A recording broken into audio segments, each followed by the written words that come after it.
ओम श्री गणेशाय नमः। ओम श्री सरस्वत्यै नमः। ओम श्री गुरुभ्यो नमः। श्रुतिस्मृतिपुराणानामालयं करुणालयं नमामि भगवत्पाद शंकरं लोकशंकरं शंकरं शंकराचार्यं केशवं बादरायणं सूत्रभाष्यकृतौ वन्दे भगवन्तौ पुनः पुनः। ईश्वरो गुरुरात्मेति मूर्तिभेदविभागिने व्योमवद्व्याप्तदेहाय दक्षिणामूर्तये नमः। योऽन्तः प्रविश्य मम वाचमिमां प्रसुप्तां सञ्जीवयत्यखिलशक्तिधरस्वधाम्ना अन्यांश हस्तचरणश्रवणत्वगादीन् प्राणान्नमो भगवते पुरुषाय तुभ्यम्। घुष्यते यस्य नगरे रङ्गयात्रा दिने दिने तमहं शिरसा वन्दे राजानं कुलशेखरम्। वन्दे मुकुन्दमरविन्ददलायताक्षं कुन्देन्दुशङ्खदशनं शिशुगोपवेशम् इन्द्रादिदेवगणवन्दितपादपीठं वृन्दावनालयमहं वसुदेवसूनुम्। मुकुंदमाला या ग्रंथाचं आपण चिंतन करतोय आणि या ग्रंथाचं चिंतन करत असताना कवी मनाला उपदेश करतोय, स्वतःला उपदेश करतोय, भगवंताकडे प्रार्थना करतोय, हा सगळा विचार आपण पाहत होतो। कवीचा संवाद तसाच स्वतःशी चालू आहे, भगवंताशी चालू आहे, तसाच आपल्या श्रोत्यांशी देखील त्याचा चालू आहे। त्यामध्ये भगवंतालाच शरण जा, तोच एक तारणहार आहे हे सांगितल्यानंतर तो भक्तीने सहज प्राप्त होतो। भक्ती सुलभ हा आलस्यम व्यपनीय भक्ती सुलभम ध्यायस्व नारायणम। भक्ती सुलभ असणाऱ्या नारायणाचं ध्यान करा हे सांगितलं आणि त्यानंतर तो जो भगवंत आहे, तो जो परमात्मा आहे, तो पूजेने सहज संतुष्ट होणारा आहे आणि केवळ त्याची अल्प जरी सेवा केली परंतु मनोभावे केली तर सगळं काही देऊ शकतो। आणि याचे 6 जण साक्षी आहेत। कोण आहेत तर त्याच्यासाठी उदाहरणं दिली। कोण कोण आहेत तर म्हणाले प्रल्हाद, म्हणाले प्रल्हादश्च बिभीषणश्च करिराट पांचाल्यहल्यादयः पांचाल्यहल्या ध्रुवः। कोण कोण आहेत साक्षी? प्रल्हाद आहे, विभीषण आहे, गजेंद्र आहे, अहल्या आहे, द्रौपदी आहे आणि ध्रुव आहे। तो भगवंत सहज सहज म्हणजे भक्तासाठी सहज मनोभावे त्याची प्रार्थना केली असता, पूजा केली असता, अर्चना केली असता तो प्राप्त होतो। हे सांगितल्यानंतर आता पुन्हा आपल्या सर्व इंद्रियांशी कवी संवाद साधतोय आणि कवी म्हणतोय जिह्वे कीर्तय केशवं मुररिपुं चेतो भज श्रीधरं पाणिद्वन्द्व समर्चयाच्युत कथा श्रोत्रद्वयं त्वं शृणु कृष्णं लोकय लोचनद्वय हरेर्गच्छाङ्घ्रियुग्मालयं जिघ्रघ्राण मुकुन्द पाद तुलसीं मूर्धन्नमाधोक्षजम्।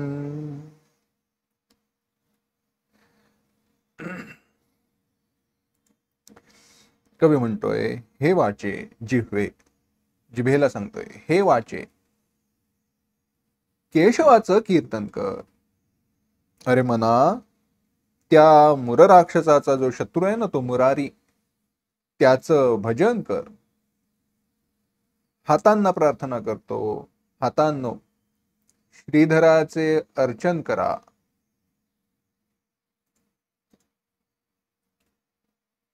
हे कानांनो अच्युत कथांचे श्रवण करा।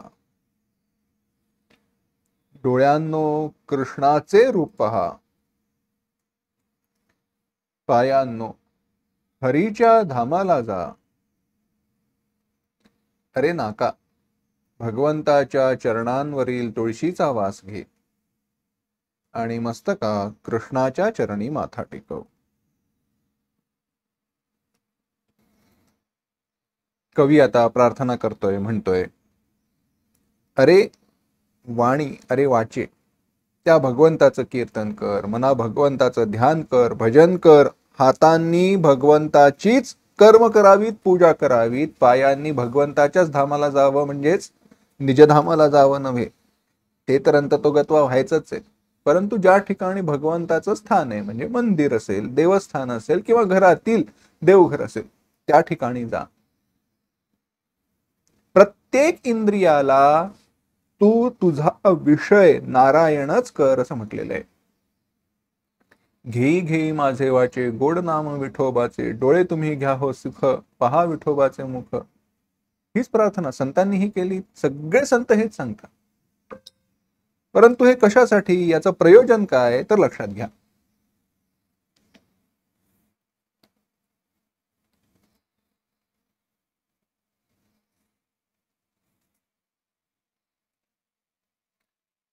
आपल्या इंद्रियांना विषयांच्या मागे जायची सवय झालेली आहे. शांत बसल्यावरती ती एका ठिकाणी शांत राहत नाही, ती विषयांच्या मागे जातात, पळतात. अशा ह्या इंद्रियांना जर का स्थिर करायचं असेल, एका ठिकाणी केंद्रित करायचं असेल, तर काय करावं लागेल हा विचार आहे. एक 2-4 सोपे दृष्टांत सांगतो, म्हणजे ह्याचं चिंतन जे आहे ते ओघानेच येईल. आपण जेवायला बसल्यानंतर गारढोण भात आहे, त्याच्यावरतीच पाण्यापासून वेगळं निघालेलं वरण आहे, डाळीपासून वेगळं निघालेलं वरण आहे, म्हणजे नुसतंच पाणी आहे. लोणच्याचं नुसतं खारच आहे, पापड मऊ पडलेला आहे, कोशिंबिरीचा रस मिठामध्ये गेलेला आहे, पोळीने कधीच प्राण सोडलेले आहेत, भाजीने आता काय म्हणावं असो. परंतु असं जर का जेवण समोर आलं तर आवडेल का? उदर भरण नो हे जाणीजे यज्ञकर्म, म्हणून आपण कदाचित ते गिळू ढकलू. वेदांताचा अभ्यास असल्यामुळे, भगवंताची कृपा असल्यामुळे किंवा भगवंताची इच्छा असं मानून आपण कदाचित त्याच्याकडे बघून तक्रार करणार नाही. परंतु त्यात सुख आहे का? नाही. सुख कशात आहे?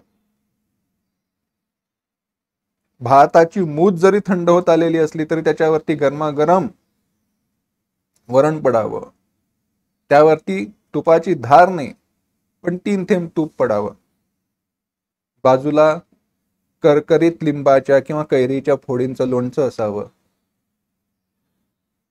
कोशिंबीर नसली तरी चालेल, अगदी चिमूटभर मीठ असावं, भाजीवरती तेलाचा तवंग नसला तरी पूर्ण शिजलेली असावी, भाजीतील मसाल्यापेक्षा भाजी ज्या पदार्थाची आहे, ज्या वस्तूची आहे तिचा वास यावा, म्हणजे घेवडा असेल, फरसबी असेल, कोबी असेल, काही का असेना, आणि छोटा मोठा का असेना किंवा अर्धा का असेना भाजलेल्या पापडाचा तुकडा असावा. हे असं जेवण जर का समोर आलं तर जेवायला किती आनंद आहे. हो, हे सोडा, हेही सगळं आपण कमी करू. कढी, खिचडी, पापड, लोणचं हे असलं तरी पुष्कळ होतं. पण आता हे होत असताना का? ते जर का गरम असेल, त्याचा तो वास दरवळत असेल तर होतंय काय पहा. आपली सगळी इंद्रिय त्या ठिकाणी एक होतात. भूक लागलेली असते हा भाग निराळा, पण आपलं नाक, आपले डोळे, आपले हात म्हणजे स्पर्श, आपले कान, पापड मोडताना कडा त्याचा जो कुरकुरीत त्याचा जो आवाज होतो तो, जीभ, सगळी इंद्रिय त्या जेवणाच्या ठिकाणी एक झालेली असतात. आणि मग आहा हा हा, का? प्रत्येक इंद्रियाद्वारे त्या ब्रह्मरसाचं भोजन होत असतं. हे जर जेवणाच्या बाबतीत आहे, जेवण जेवत असताना त्याचा पूर्ण आस्वाद व्हावा, त्यातून सुख मिळावं, आनंद उत्पन्न व्हावा, आनंद मिळावा असं वाटत असेल, तर हे जर का असेल तर भगवंताची प्रार्थना करत असताना सगळी इंद्रिय त्याच्या ठिकाणी एक व्हायला नकोत का? व्हायला पाहिजे. झालं असं, एके दिवशी स्वामी विवेकानंद पूर्वाश्रमी, आधी नरेंद्र ज्या वेळेला होते त्यावेळेला, संन्यास दीक्षा घेतली नव्हती, परंतु त्यांचं येणं जाणं परमहंसांकडे, रामकृष्ण परमहंसांकडे वाढलं होतं. ते रामकृष्ण परमहंसांकडे गेले. गेल्यानंतर रामकृष्ण परमहंसांनी विचारलं, अरे काय रे, एकटाच आलास, मित्र नाही दिसत, येत नाही तरी ते आजकाल, तू वरचे वर येतो, बरेचदा येतो, बाकीचे मित्र दिसत नाहीत, गेले कुठे? तर स्वामी विवेकानंद म्हणायचे, नाटकाला गेलेत, याला गेलेत, त्याला गेलेत. तर रामकृष्णांनी सांगितलं, बघ असं असतं, त्यांना नर्तकीचा नाद लागलाय, तुला कीर्तनाचा आहे. इंद्रियांनी काय पाहावं, ही प्रार्थना इथे म्हणूनच कवी करतोय. कवी इंद्रियांना सांगतोय काय, जिह्वे कीर्तय केशवम मुररिपुम. ते पुढे जातं, केशवम, केशवाचं कीर्तन करा. अगदी थोडक्यात मी त्या नावांचाही संदर्भाचा विस्तार करणार आहे. केशव, केशवाचं कीर्तन कर. आता केशव हेच नाव का घेतलं, कृष्ण इत्यादी का नाही घेतलं? सोपं उत्तर याचं द्यायचं झालं तर वृत्तात छंदात बसावं म्हणून. हे जरी असलं तरी केशव हे केशाः यस्य अस्ति असा एक व्युत्पत्तीचा विचार सांगितलाय. ज्याचे कुरळे केस आहेत तो केशव. आणि कुरळ्या केसांचं रूप कसं असतं, ते असे गोल वळून आलेले असतात. रूपक करत असताना एकांनी त्या कुरळ्या केसांचं वर्णन, म्हणजे केस कुरळे हे जे आहेत त्याचं वर्णन करत असताना ते का आहेत असं सांगत असताना असा विचार सांगितला, बाहेर जाऊन आत यायचंय, म्हणजेच वृत्ती बाहेर गेल्या तरी आत पाहायचं, म्हणून ते परत येणं आहे. म्हणजेच कीर्तन केशवाचं करायचं, पण ते का, आपली वृत्ती, आपलं चित्त हे अंतर्मुख व्हावं म्हणून. जिह्वे कीर्तय केशवम. पुढे हे मना मुररिपुम भज. त्या मुर नावाच्या राक्षसाचं ध्यान कर, भजन कर. विस्तार आपण याचा मागे करून आलो, पाहून आलो. जी काही दुःख आहेत, जे काही त्रास आहेत, जे काही अविद्या आहे, त्याचा नाश व्हावा म्हणून मनाला सांगितलं काय कर, त्या मुररिपू, मुर नावाचा राक्षस जो आहे त्याचा वध करणारा जो आहे त्याचं भजन कर. भज सेवायाम धातू आहे. भजन या शब्दाचा एक अर्थ कीर्तन होतो, सेवा करणं होतो, उपासना होतो. संदर्भाप्रमाणे ते पाहावं लागतं. इथे भजन कर हे म्हणत असताना हरे राम राम राम हरे हरे, हरे कृष्ण भजन कीर्तन आहे, पण ते मनाने होत नसतं. मग मनाला भज असं म्हणत असताना प्रार्थना किंवा अपेक्षा काय आहे, तर ती मनन निधिध्यासनाची अपेक्षा आहे. मनाला एवढीच प्रार्थना आहे की दुसरं काही मनात आणू नकोस. मनात तुला चिंतन करायचंय, जर काही डोक्यात विचार आणायचेच असतील तर ते विचार भगवत संबंधी असू देत, भगवंताच्या संबंधाने असू देत, मग काही आणि शास्त्र संमत असू देत. ते असेच का वागले, तसेच का वागले, असं वागता नाही का आलं, असं भगवंताच्या बाबतीत चिंतन नको. त्या शंका कुशंका गुरूंच्या समोर उपस्थित करून त्यांचं निरसन करून घ्यावं. आपल्या बुद्धीने कुतर्क करू नये. असो, मनाला सांगितलं भजन कर, त्या भगवंताचं भजन कर. पुढे हातांनो त्या भगवंताची पूजा करा. पूजेमध्ये देखील पहा, सर्व इंद्रिया त्या ठिकाणी एक व्हावीत, एकवटली जावीत हीच अपेक्षा आहे. आपल्याकडे पंचोपचार, षोडशोपचार इत्यादी ज्या पूजा आहेत, या पूजांमध्ये अनेक सांगितले, राजोपचार सांगितले. राजोपचारांमध्ये बऱ्याच गोष्टी येतात, नृत्य, वादन, कीर्तन, गायन म्हणजे संवाद आहे, वेद पठण आहे, बऱ्याच गोष्टी आहेत. हे सगळं कशासाठी?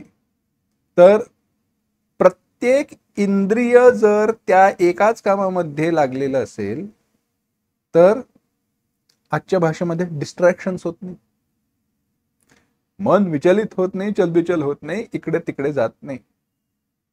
नाहीतर म्हणावं लागतं अन्यत्र मना भुवम. काय रे, ऐकलं का? शिक्षकांनी विचारलं. तो म्हणाला काय झालं? मास्तर म्हणाले मी गधड्या, मी मगाचपासून ओरडून सांगतो, ऐकलं का? तो म्हणतो नाही नाही नाही, पुढचा खेळाचा तास आहे ना, तिकडे मी हरवलो होतो. अन्यत्र मना अभो, माझं मन दुसरीकडे गेलं त्यामुळे मी ऐकलंच नाही. तसं होत नाही, चालत नाही.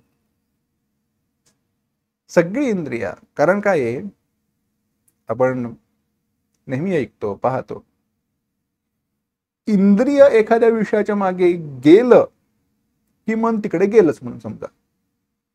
त्यामुळे इंद्रिय जर का त्या भगवंताच्या ठिकाणी लागली तर मनही आपसुकच लागेल, थोडा प्रयत्न करावा लागेल, पण ठीक आहे. त्यामुळे म्हणून हातांना सांगितलं पूजा करा तर भगवंताची पूजा करा. पुढे म्हणाले कानांनो, तुम्हाला ऐकायचं काही असेल तर भगवंताच्या कथाच ऐका, इतर काही कानातून आत ओतू नका. कारण कसं आहे, त्या बिरबलाच्या कथेतल्या 3 बाहुल्या आहेत ना, तसं आहे.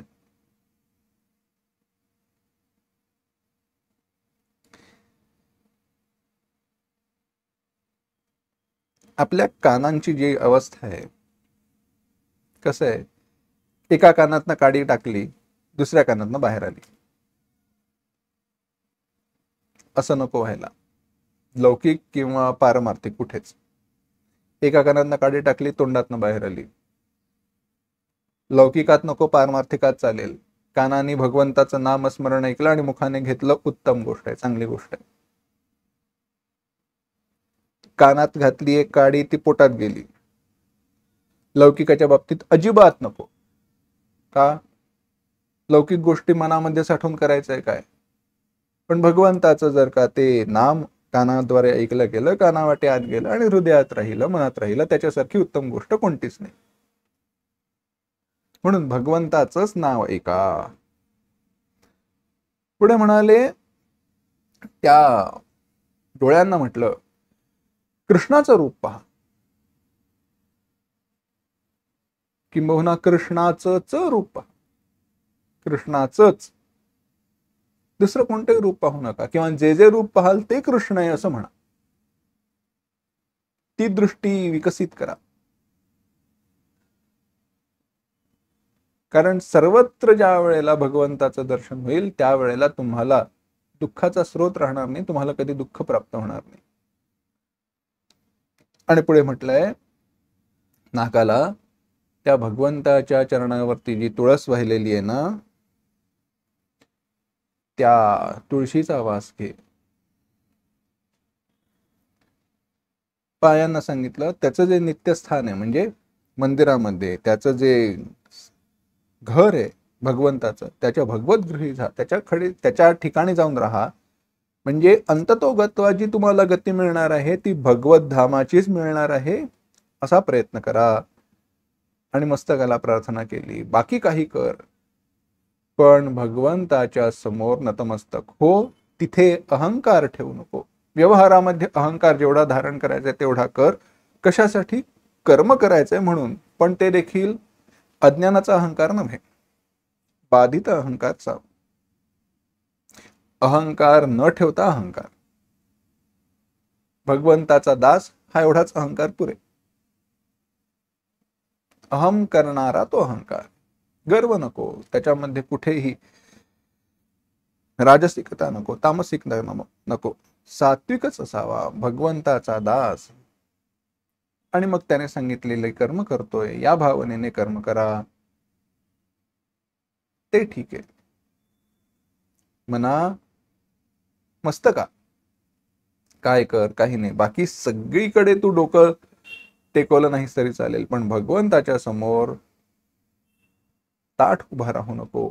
दंडवत, दंडवत आपण म्हणतो ना, दंडवत प्रणाम. दंड म्हणजे काठी.